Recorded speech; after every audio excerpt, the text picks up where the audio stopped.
আজকে চলে এসেছি আরেকটি রেসিপি নিয়ে, কুমড়ো ডাঁটা দিয়ে মুগের ডাল। গরম গরম ভাতের সাথে খেতে কিন্তু দুর্দান্ত লাগে। তাহলে চলুন কিভাবে বানালাম এই রেসিপিটা দেখে নেবেন। আর আমার ভিডিওটা যে যেখান থেকে দেখছেন তার জন্য অসংখ্য ধন্যবাদ, অনেক অনেক ভালোবাসা।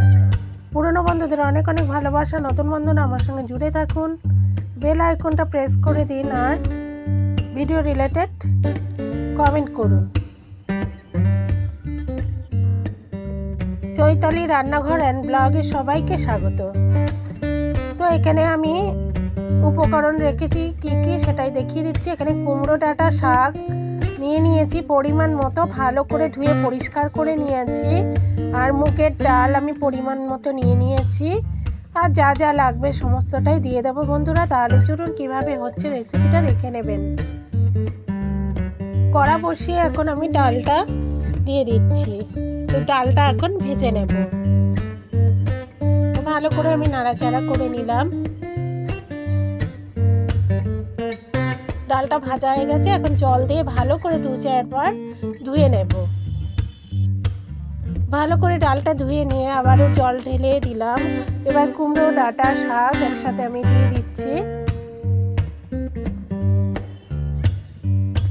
আর আঁচটা লো টু মিডিয়াম করে রেখেছি। এখন নুনও দিয়ে দিলাম, হলুদটা একদম লাস্টে দেব, এখন দেব না। তো এখন আমি একটু নাড়াচাড়া করে দিলাম। দেওয়ার পরে এখন একটা ঢাকা দিয়ে দিচ্ছি 12 মিনিটের জন্য।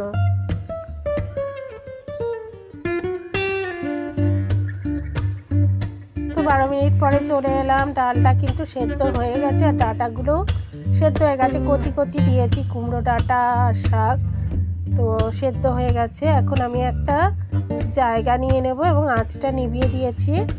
জায়গার মধ্যে এখন ডালটা ঢেলে নিচ্ছি।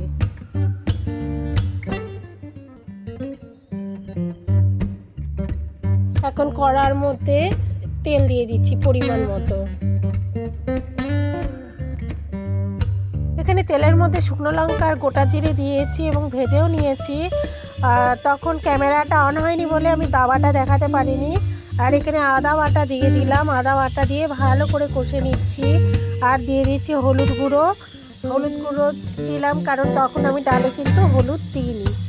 তো সমস্ত উপকরণ ভালো করে আর একটু কষে নিচ্ছি। এখন দিয়ে দেব হচ্ছে ডাল। তো ডালটা দিয়ে একটু ভালো করে ফুটিয়ে নিতে হবে। আর দুটো গোটা কাঁচা লঙ্কা অ্যাড করে দিলাম। তো ভালো করে আমি নাড়াচাড়া করে দিচ্ছি। তো এখন একটু ভালো করে ফুটিয়ে নেব।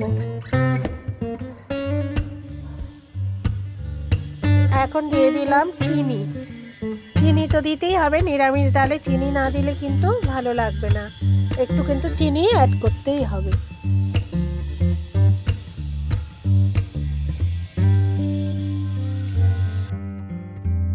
তো ভালো মতো ডালটা ফুটে উঠেছে দেখতে পাচ্ছেন। আর ভালো করে আমি ফুটিয়েও নিলাম। ডালটা নামানোর শেষে একটুখানি আমি ধনেপাতা অ্যাড করে দিলাম। তো ধনেপাতা দিয়ে একটু ভালো করে নাড়াচাড়া করে নিলাম। তো রান্নাটা অলমোস্ট হয়ে গেছে, অলমোস্ট ডান। আর এখন আমি সার্ভ করে দেব।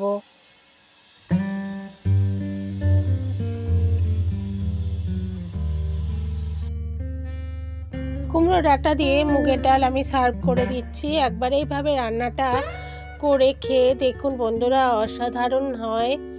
আর গরম ভাতে তো দুর্দান্ত লাগে।